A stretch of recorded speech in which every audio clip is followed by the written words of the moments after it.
But Marquise, you know something? I think that no matter what we're doing, we always want the other side. Because I'm like, I tell Learn all the time, like, I want to let people know I'm smart. I have a degree. Yeah. People think about sex all the time. And I'm like, but I was a corporate girl for so many years. I have other things going on.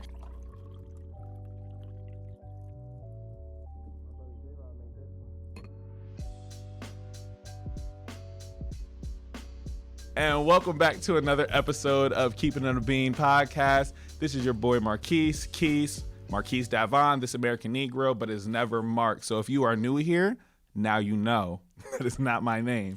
However, if you're returning What Up to Niggas and Niggas Only, you already know what the deal is. I appreciate y'all coming back. Keepin It is a podcast where we bring together culture, commentary, conversation all over a cup of coffee, or in tonight's case, some tea. Stop playing with him.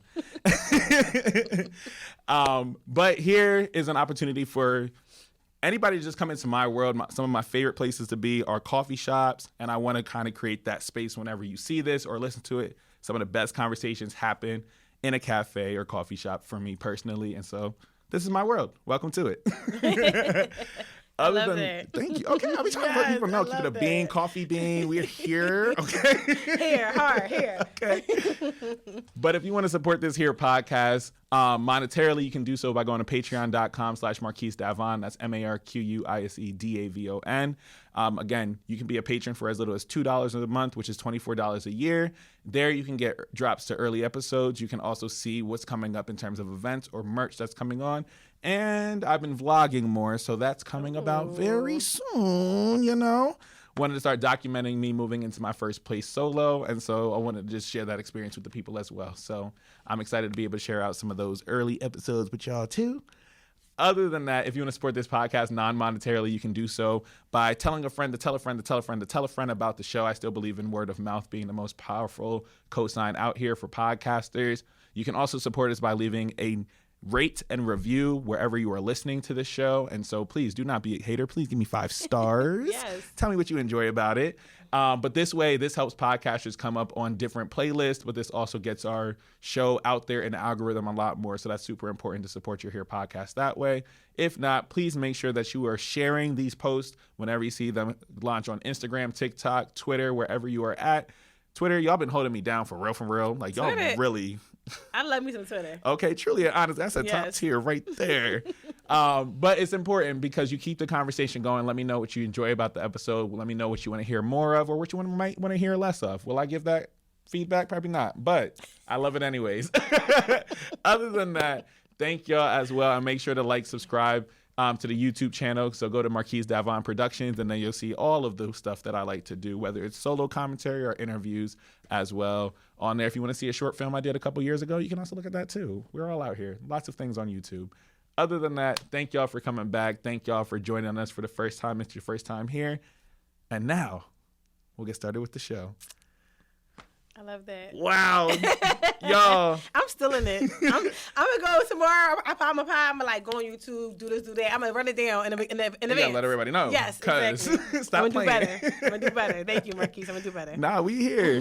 And so first and foremost, y'all see this beautiful face on my show. Oh, my gosh. Hype me up. Okay, stop playing with her.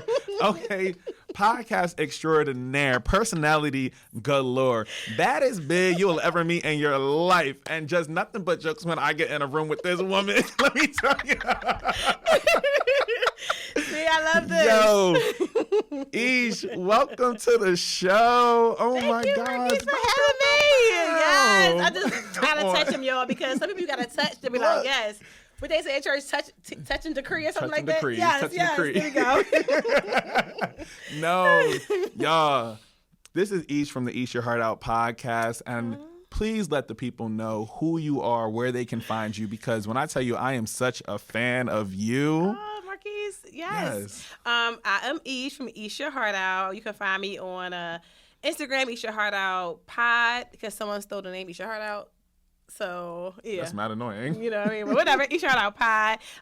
EYHO Podcast on Twitter. Esh Your Heart Out on TikTok. I'm all over YouTube. You'll find me on Learn. I know Network YouTube page because I'm on the network, of course. And I'm around. I'm just around. Esh, my personal page. I'm around. I'm here to have a good time. Yes. But I ain't here for a long time, so. Okay, stop playing with it. Yo, before the audience gets to know everything that you do, I just want the audience to kind of get to know you a little bit. Okay, and so I like to it. do a nice little icebreaker called Keepin It a Bean. And so this is the segment where you can keep it a bean, keep it 100 about anything that you want. This is your hot take. So it can be personal, politics, pop culture, whatever you're watching, whatever the case may be, whatever you want to get off your spirit. Okay.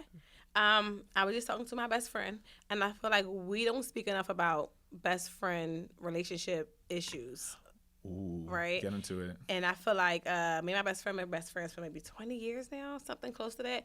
And we have these moments where we do not talk. Mm-hmm. And you're my best friend in the world. It's like, bitch, call me. I need love too. You know what I'm saying? Like, I feel like we don't do a good job at telling our friends, like, you hurt my feelings. Yeah. What you just did hurt me. And we try to talk once a month about like our feelings with each other. Because I feel like best friend relationships are very important. Yeah. And I don't know if men do it as well, but I feel like when you're in a relationship with somebody, you give that person so many chances, right? Mm-hmm. But when it comes to your friend, they mess up one time, you're ready to cut them off so quickly. Right. And I'm trying to do better with my friends as I get older in life. It's like I want to give everybody a chance to, like, everyone make mistakes. So that is my take of the week, right? I love that. One, that resonates honestly and truly because one, like, I think about that with my best friend, and me and her have been friends since the 6th grade. That's so dope. Yeah, and then we lived together when I first moved to Philly. That's who I was living with for 4.5 years. And was that hard?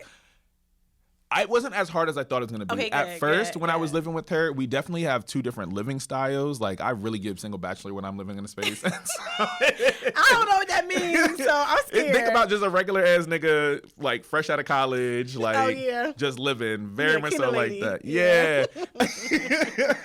And so I love Amanda to death. Yes. But she tolerated a lot from me, just like nonsensical shit. But I had realized, like, as we grew together... And honestly, we started to grow in different directions, too. Right. We had to do more check-ins with each other. And me and her, we are so scared to hurt each other's feelings. When I tell you, That's I'm just a real like, friend, I know we have to have this talk. And like, but she's somebody who taught me how to have those tough conversations with people. But it's like a genuine check-in. And now, like, the needs for both of us are very different now, too, especially now that we're not living together. Right. And so, like, honestly, the other day, I didn't hear from her all day. And normally I look forward to a FaceTime randomly, or one of us got a bitch about something that happened at our job. Always. And it didn't happen. And I said, hold on. I was talking to my boy Elijah. I said, I didn't hear from Amanda all day. I had to FaceTime her. Yeah, you feel like you're not balanced. Like, I ain't talking to my girl all day. What's up? What's going on? Yeah, but it's something I realized, like, especially, like, she's in West Philly now. I'm still in North Philly. Mm-hmm. And so it just requires a little bit more effort to see each other. And it doesn't always have to be seeing each other on, like, the big things, right? And so something she's been saying is, so you're not going to visit me? You're not going to visit your son? Our son is our cat, by the way. His name is Pop. Oh, Pop. I love a good Pop. But it's stuff like that where, like, you learn how to show up for your friends differently and take time to figure out, like, what they need now. I used to be so bad at, like, communicating as to, like, what I need. But this last year, I have learned to communicate, like, as a friend. I'm not, like, a fair weather friend, as they call them. Like, I like to check in with my people. Like, hey, what made you smile today? Hey, what's going on with you today? Yeah. How was your week? My one boy, Miles, he's a finance bro.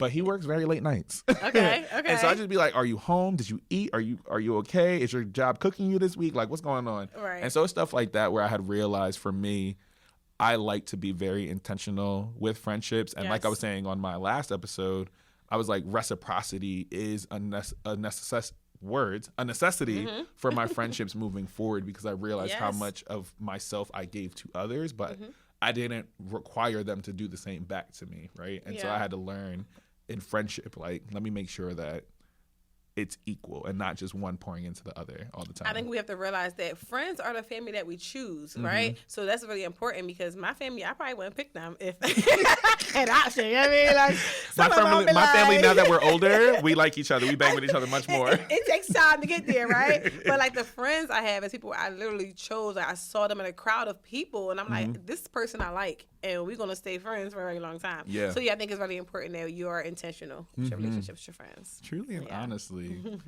What am I keeping it a bean about? Honestly, if I'm gonna keep it a bean, I was kind of shook to see the city girls in arguments today. I'm gonna be honest. Hey, listen, I was missing it all day. I was shook. Update me, because I kept missing it.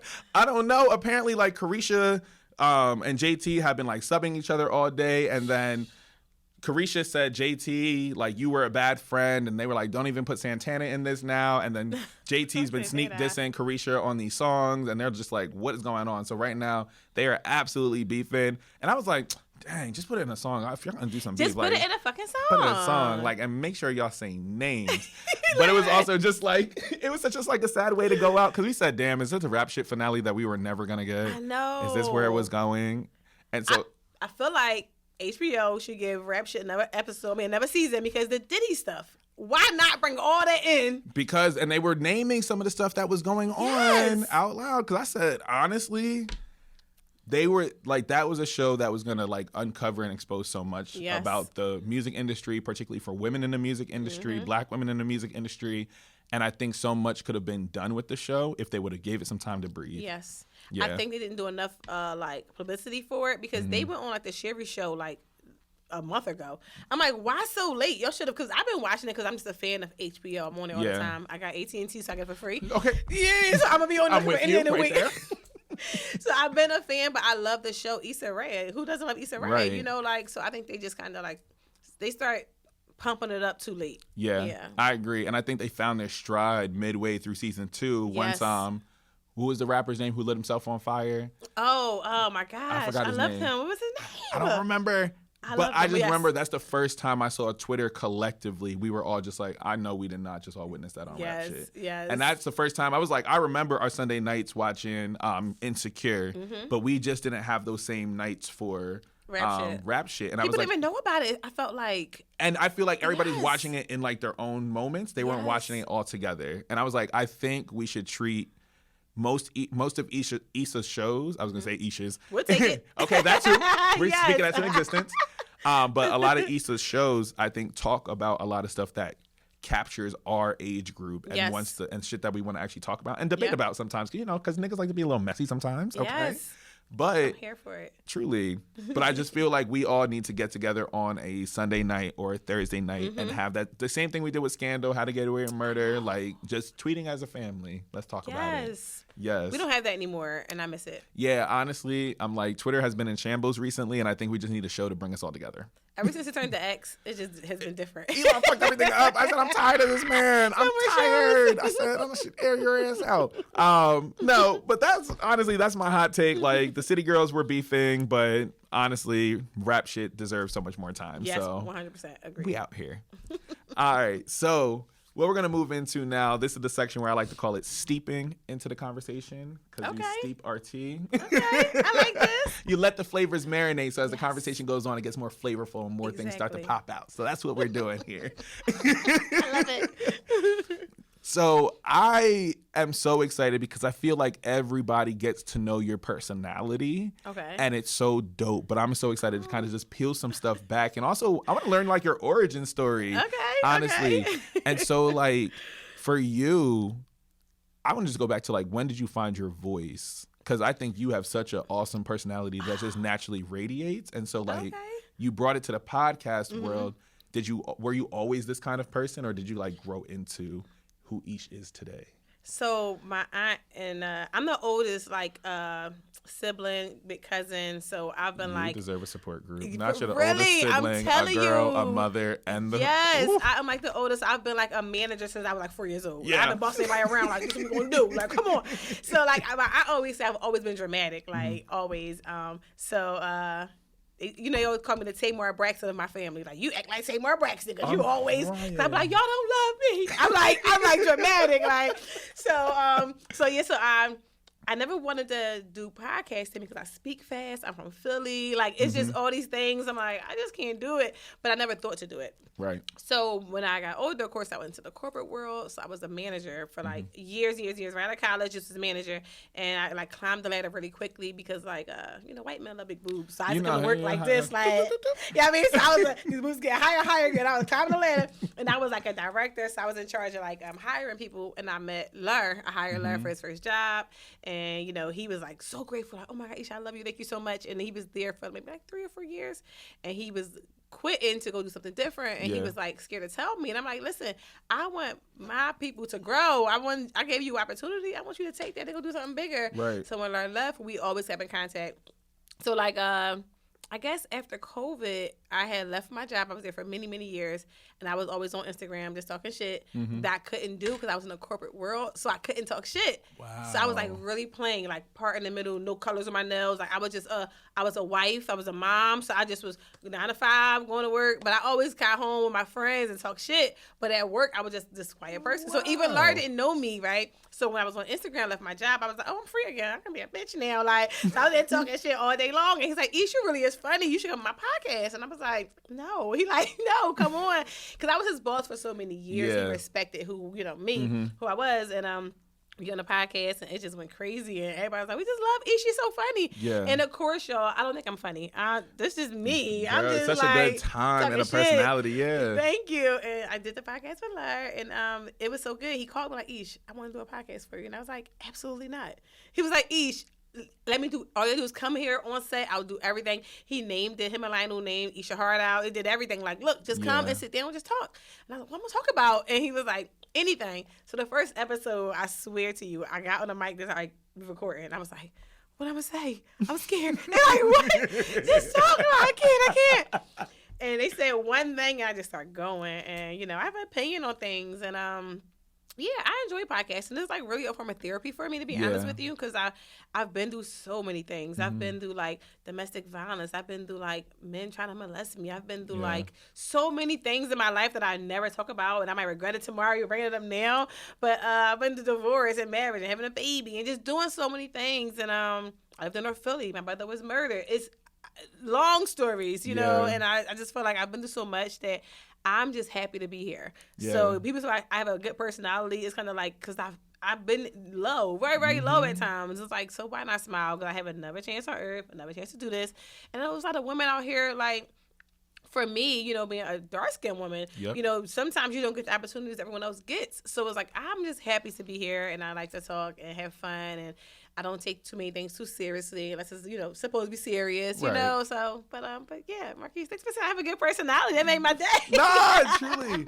But because there's so much to you, and sometimes I know, one, thank you for sharing like so many parts of you and like telling a little bit about your story, because I'm like, people don't realize like the human behind the podcaster and the human behind the personality sometimes. Yes. And so like, even for me, I was like, when I first started podcasting, I was like, I want a voice. I want to be able to talk. Like, that's why I got into theater. I was always like the quiet kid. I played my cello, was in my books.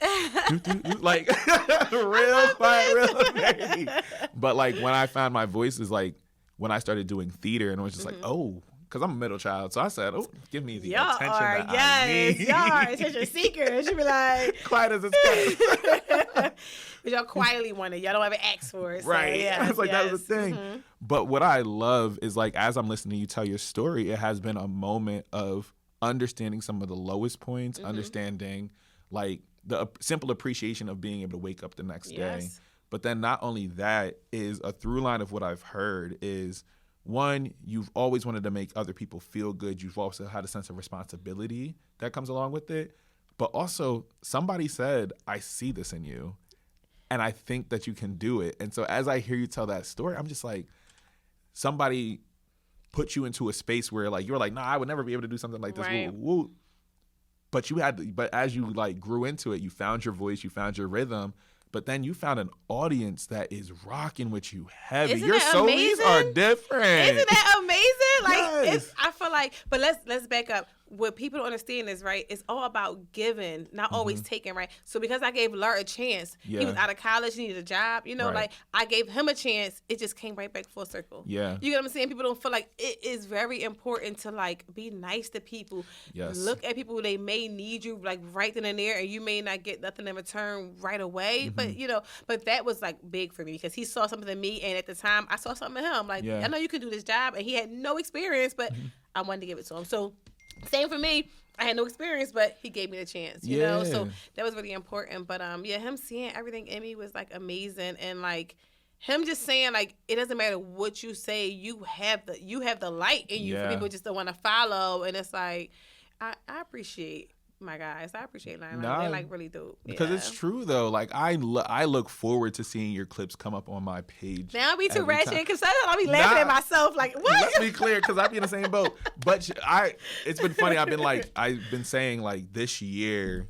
What I love about your show is that you are so authentically you, and people have bought into it. People are invested in you, and because I'm like. I also feel like I just existed in this other space of podcasting. I'm just like, I'm with like all the intellectuals and like social justice warriors and shit like that. So there's just like worlds of podcasting that I'm just not in those ecosystems. And I'm just like, I was like, yo, I want to find the balance again, because all of my shit has been like politics and news and social justice, and that's the space. And that's always going to be like my base of where I'm at. Of course. However, I was like, yo, as I moved from This American Negro into turning it into Keepin It a Bean, it gave me so much more space. But as I transitioned into Keepin It a Bean, that's when I started to see the Larry and Lionel podcast, and then I got to be introduced to your show, and then another network of people, and I'm like, dog, people don't even know. I said, I'm funny. I don't care what nobody says. I'm letting y'all know. Niggas is hilarious. Be quick and witty with it too. Yes, you do. Listen. But I had realized I had not given myself enough space to like just exude that piece of me. And once I was able to like live in all parts, I can be the kid who reads his book still. I can be the one who still invests in social justice. But I also like just some regular shit too.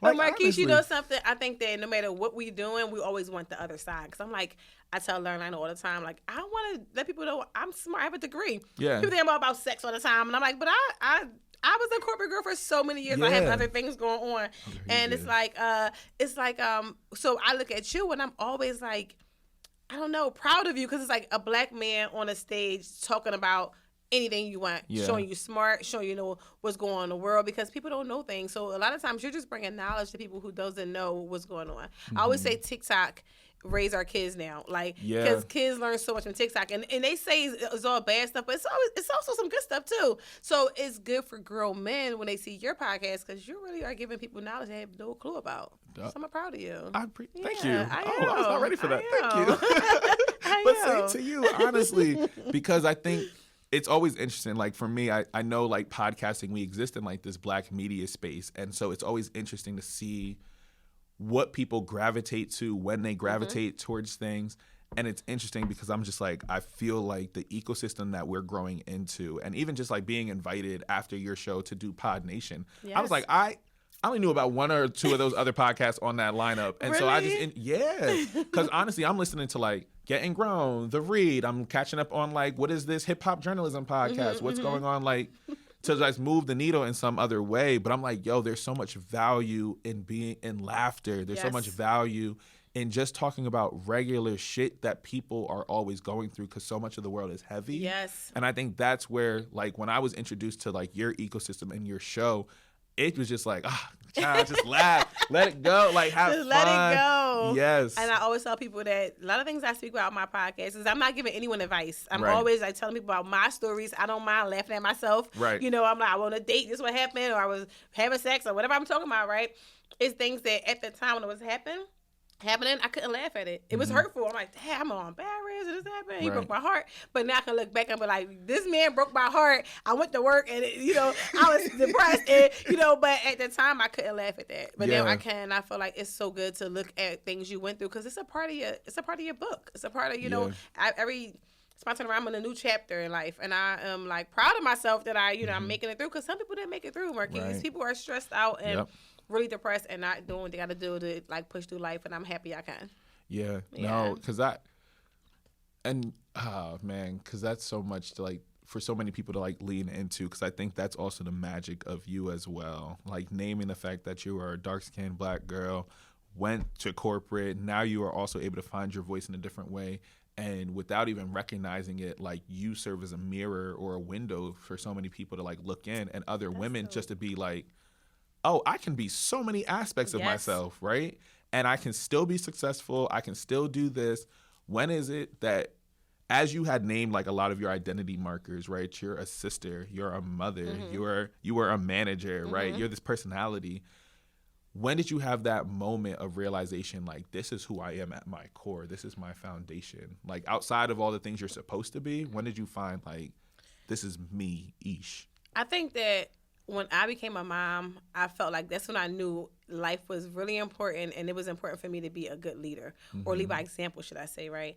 And I had so many ups and downs being a mom. I read a story the other day about a mom leaving her child in the house for 10 days with no food, and the baby had died. That was like, they like touched me, because it's like, I wouldn't leave my dog in the house by herself for 10 days. You get what I'm saying? So I felt like at that point, my heart began to get heavy, and I care about other people. And when I started caring about other people, I feel like my life started just flowing. Things start coming. Like, I'm never without. I don't care if I got $0 in my bank account. Somehow, some way, something will get dropped off my door. I don't care if it's a basket of food from somebody, but I really believe, and I believe in God so much that whatever I want in life, I can do. And that's another thing. Like, I like to build furniture. Yeah. People don't know that about me. Say more. Hold on. I love to build furniture. I did like general contracting for houses for a little while too, like 2 years. I'm such a hands-on person. So with my son, I'd be like, "Come here, let me show you how to do this." Like, I'm like the weirdest person. I'm like a tomboy a little bit on the low, you know. But I think I found myself when I became a mom, because sometimes you got to look at yourself and be like, you have to. I can't sit in there and cry my kid there. You know, I have to be like, look, I got to just tighten up and get it together. Yeah. Like, so I think I found myself when I became a mom, and I'm never afraid to change. I'm never afraid to evolve. I'm never afraid to like do something different. Like, I'm so crazy, y'all, that every spring I'm like, I'm not wearing this color no more. That's it. I'm on the winds. They be like, you know, the winds. They be like, red is out. Green is in. We're going to do green. Like, I'm so creepy like that. I'll be like, I'm done with Prince. I'm not wearing Prince no more. And like, you ever see me on my podcast, people are like, you always got all one color on, right? That's my thing. Because I feel like I look good, one color. Because the print on me, a polka dot, I might look, I don't know, man. She said, I don't know. But just little things, I don't mind changing. And I, like I said, when I became a mom, I felt myself a lot when I became a mom. Yeah. And what was it like, the idea of having responsibility over this one person? Or was it like, yo, I need to model what this life looks like, and like, how I can be who I am and still like show my child the same thing? I don't want to go too deep, but first of all, I couldn't return them. So I'm like, shit, I'm stuck with this man. Now you're stuck with me. You come back, you get a niece and nephew, be like, I'm babysitter. But I can't return them, one. But really, I think that I had a hard childhood. Like, I had a lot of love. I was raised with my grandmother for the most part. My mom was, there, but she worked. But I had such a hard childhood because, like, small shit, right? I grew up in North Philly. I would see people go on vacation with their family. I never did that. Yeah. We was always on the block all the time. Our summers was like, get up early mornings and we outside all day long. You go in the house, I was 14. I was drinking. Like, I was just out partying all the time. Like, of course, my mother and my grandmother didn't know. I was just doing my own thing. I was getting in the wrong crowds. Like, people were stealing cars. I'm hopping in, like, stolen cars. I was just doing all the wrong things, right? And I felt like I didn't have enough supervision. So when I became a mom, I was like, I don't want my child to have to experience those things. Yeah. And also, I was like doing things that I didn't have any money. Right. Like not sexual things, but like stealing jeans and shit, like just little petty crimes, not petty crimes, but you know what I'm saying, like doing things that I had no business doing. And I feel like when I became a mother, I wanted to set a full example. I wanted the single house with the white picket fence. I wanted a nice car. I wanted to take vacations. I took my son out the country when he was young. Like, just small things like that. I wanted to experience those things. So with my child, and I want him to have like a good childhood, a good upbringing. Even with like his dad, I'm like, I don't care. I will make sure I have a child with a person that knows how to hold a conversation, that loves his family. That's very important to have a baby with someone that is going to want to be around their child. Right. At least if we don't work out, at least you're going to be around your child. Right. So, like, and that's really important to me as well, like having a real family with my child and my ex or whatever. So just small things, I felt like that was what I wanted because I didn't have it when I was younger. So I was really, really, like, stuck on having that. Not the traditional way. I ain't feel like I had to stay in my marriage. I ain't feel like I got to be with him to have a good family. No, I felt like as long as he loved him, I loved him, and me and him, although he wasn't in love anymore, we loved each other. That's a family right there. We have a good family system right there. So, yeah. I love that so much. Because I know it's so hard for some people because it's like you live in this expectation of what something is supposed to look like. But I feel like as I hear you talk, you're just like, here are the things that work for me. Here are the things that are foundational to just life and love and happiness, right? Yeah. And so I hear that as you talk around your podcast. I hear that as you talk around believing in somebody else and giving them a chance. I hear that as you talk around your parenting style, your co-parenting style, and the style of parenting a child with somebody who you're not in love with anymore, but you still have love for, right? That, dog, there's... I just think that's so dope, honestly and Thank truly. you. Like, when did you get to that point where you were like secure in being able to navigate? Was it hard like to like do that, or was it just like we're gonna make this thing work, and so we might clash a little bit, but we're gonna work through? Like, how did that process go? I think people think that everything's supposed to happen overnight, and I feel like with like me and my ex, of course he went through like hard times when it was like time to break up, because I'm thinking like, how am I gonna do this alone, or we're gonna have to be separate weekends, however we go about it, and we kind of worked at it for a long time. It took some time, because at first it was like we was bitter with each other. Like, I hate you too. Like, but our son was made out of love, so he's literally like love. Like, if you look at him, when I look at him, I like just I'm happy. If I'm sad, I see him, I'm like happy, because he has this big smile. I got a big smile. He has a big smile. Come on now. He's like a happy kid, and he would be like, "Mom, Dad, like stop arguing." So that was our first like, we got to tighten up first. Because when a kid can tell, like, it's problems, then, and then it took, I think, a year for us to kind of get it together. And we realized, like, although we both hurt each other, no matter what, we still loved each other. And, like, now we, like, best friends. I talk to him on the phone every morning, every night. Yeah. And, throughout the day, about anything, about his relationships, my relationships. But it took some time to get there. Once we got there, we just knew that we wanted our son to be happy. And I think that, honestly, it may hurt our relationships that we have with people now, because nobody come before him and nobody come before me. And we both make that a point to let them know, like, we're going to still take trips together with our son. Right. We're going to still support each other. Nobody can come to our son events. This is me and him. It's not about bringing other people around. It's just a distraction. So we set some rules, and we learned by trial and error. Like, we've done some things that don't work. Let's not do this ever again. We ain't doing that again. Yes, and I think we're really good at communication. So, like, talking to him a lot. And he's my best friend. I'm his best friend. Like, if he have a problem, I'm sure I'm his first phone call. And vice versa. I'm going to call him when I leave here. Like, Marquise is so crazy. Like, because he is my best friend, and I think it took some time to get there. But we was together for so many years. It's like, people don't get me for a baby with somebody. They're your family, regardless. So, like, he's my family. So it was hard, but we made it happen. Dog, you're so dope. You are so dope. Thank you, Marquise. Yo, and so, like, I love that, because I feel like people are able to see so much more of you. And, like, for me, I've just, like, meeting you the first time and being on your show, like, such a good was it fucking... crazy? It was so fun. I said, wow, this... Because I was, like, it was funny. I was talking to my boy Josh. He was on Larry Lionel's show the one time. Josh Odom. Yeah. I know him. Had me cracking up, but he was just like... I was like, yo, I'm going on this show, and it's so different from, like, things that... shows that I normally would go on. And so, like, people are on this show, like, other people invite me on, and they're just like, oh, I would love for you to, like, talk around, like, Black masculinity. I would love for you to talk around, like, this prison reform, or talk around politics, or talk around something a little bit more, like, here's your intellectual stuff, right? Yeah, right. Which I'm just like, that's my bag, so keep inviting me. I love that. Thank you. And being on your show, I was just like, you know what?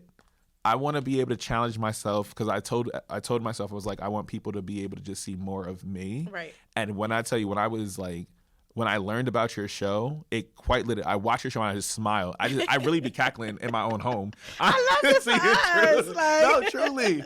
And so, like, when I'm going on there, I was like, yo, I'm nervous. I said, I got a nervous sweat, low key. I said, what are we going to do? Then you gave me the tequila. And I said, all bets are off. This is tequila keys. And I said, whatever you want to talk about. People think that I'm get you in there and be like, no, talk about this and that. I'm like, no, like, if you want to talk about something, let me know. Like, I don't ever have topics. I'm just like, let's flow. Like, because I feel like I'm not, like, interviewing you. You're like my co-host. Like, let's mess it up. What we gonna talk about? Truly. And you were, like, super good. You was, like, super good.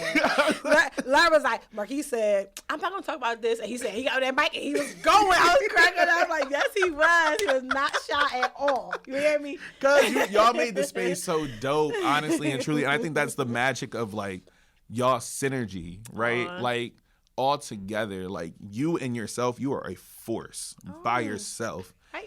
Okay, but you say when we're together, whatever Neo said, and whatever the fuck he said. But whatever the case may be, you make me better. There we go. Yeah. But it's so dope, because I saw the power of who y'all are when we were able to all sit down and do Pod Nation together.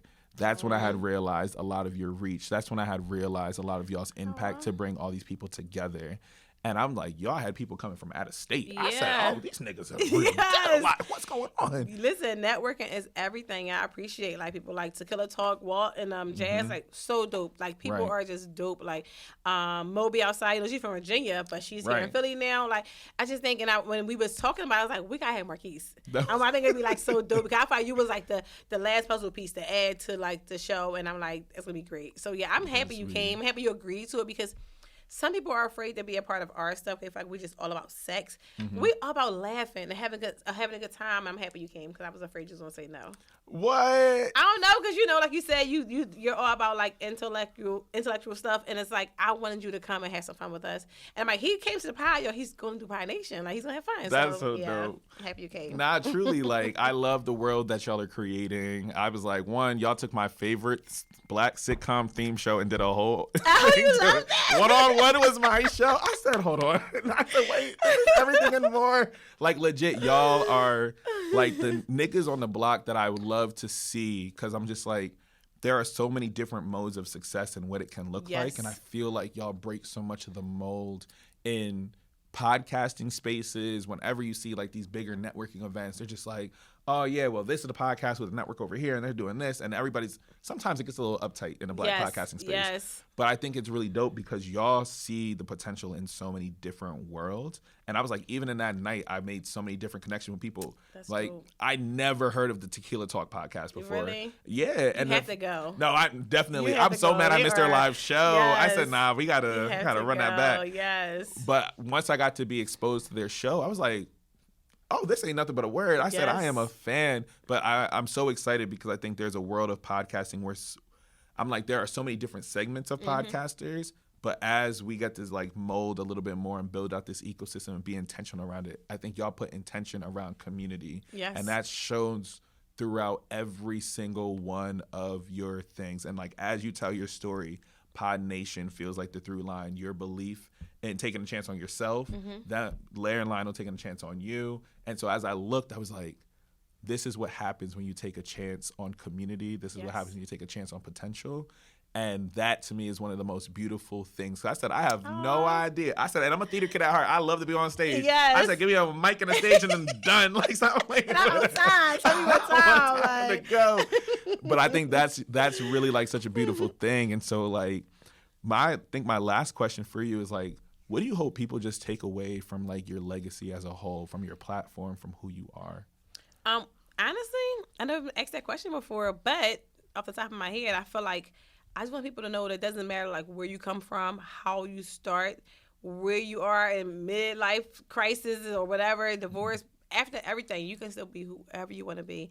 And I want people to know, like, for me, like, I'm so comfortable in my skin and who I am from everything I've been through, from everything I've been beat down from. I would love people to, like, remember me as just, like, fun life, like, not sad, you know, just upbeat. I want people to know that, like, I really want everybody to be happy. I think it's really important. I think we don't buy into enough of our people, our circle, our community, like happiness.